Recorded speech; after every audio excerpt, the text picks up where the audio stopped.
The final type of honors you should know about is Phi Beta Kappa.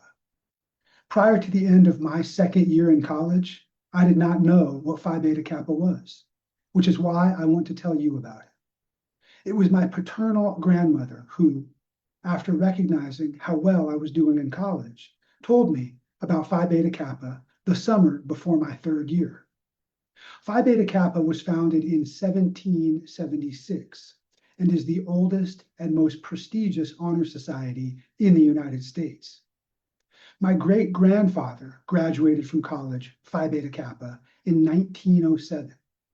My paternal grandmother gave me his Phi Beta Kappa key, the symbol of the Phi Beta Kappa Society, which I still have. After my paternal grandmother told me about Phi Beta Kappa, I was motivated to become a member of the society. Unfortunately, one cannot apply to join Phi Beta Kappa.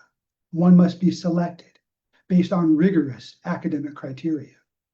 Ultimately, I was selected to join Phi Beta Kappa and have my own Phi Beta Kappa key, along with my great-grandfather's Phi Beta Kappa key.